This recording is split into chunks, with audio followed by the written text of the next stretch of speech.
Very quick one. A few days ago, I made a video about Orgàn harvesters. Now, we're here. The kind of Sky made that video. Something was happening in Owerri. Kind made that video. Something was happening in Owerri. Otakashi grew one small girl like that. From Amakoya to Alvan. What a clear man's own way.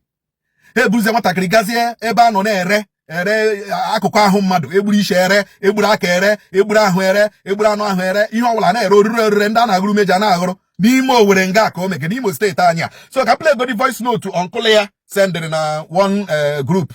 I know Nimi, so that Keota, then I may see the video of that girl, even one who could hear me na probably na the comment section, so that you'll understand exactly what we are saying.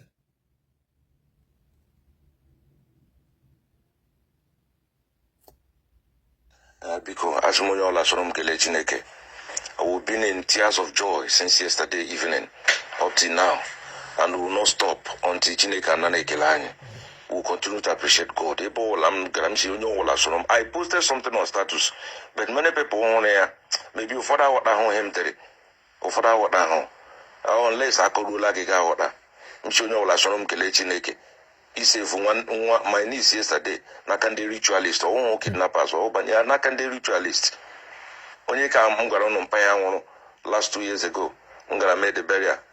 So I've been a father to them. Everything is just on my head. And when any week, I got there 2 or 3 times just to monitor and follow them up.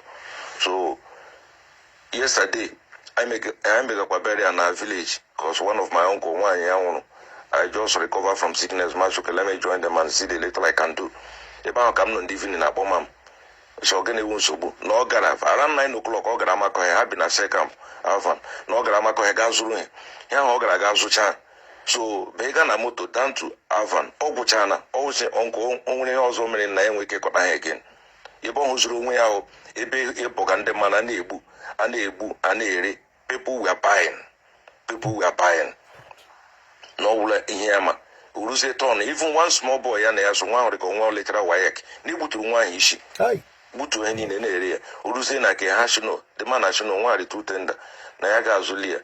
Nahemen Owego, Lihaku, the man paid them, Shiha Leon, Manapore. Ogula Hiam with a Kekotado. So, Nadimana Pore, both a bob of that. Joy Sheleboga Yasha and the man 80 and a motor take this girl to Avan. So my dress, she may post on again, as or one near. Nanoya just Rubena Vananga, Poshia Mufuka, Gemma. That was all. It can only be God. We've been praising God since I said, don't know Lasorum Kilelam Chineke.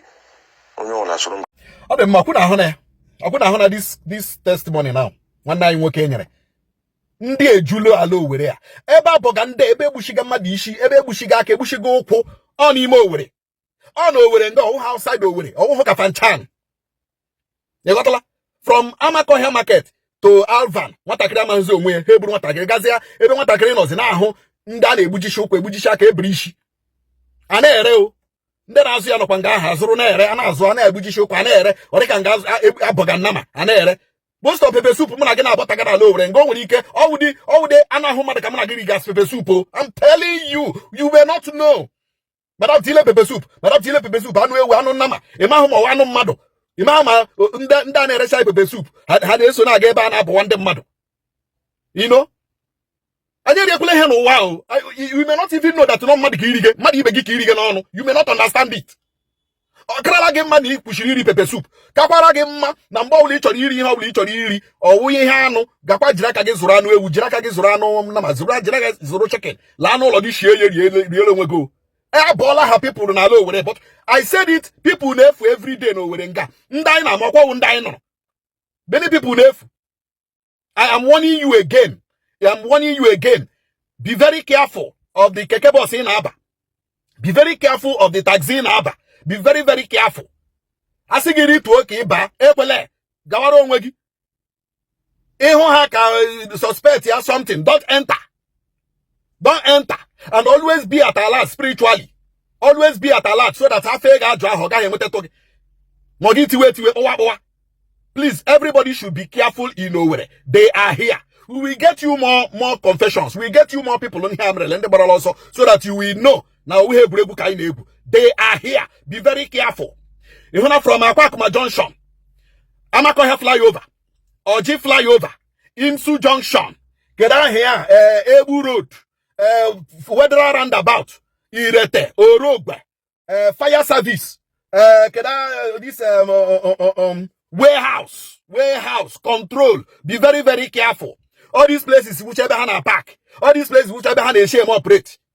More will beside, every hand they shame operate. Be very, very careful. They are here. Organ harvesters, ritualists, they are in over. Hana bonde madu go. Hana ranum de madu go. Be very, very careful.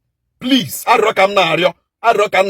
Onya wala sanya mini. Onya wala the very, very spiritually alert. So that they can okay, I believe so.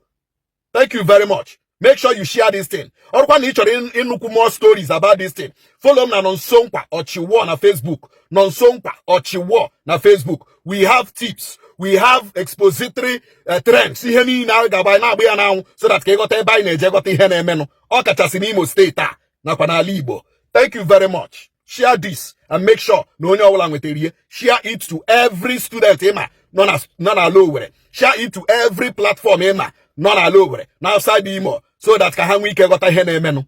Thank you very much.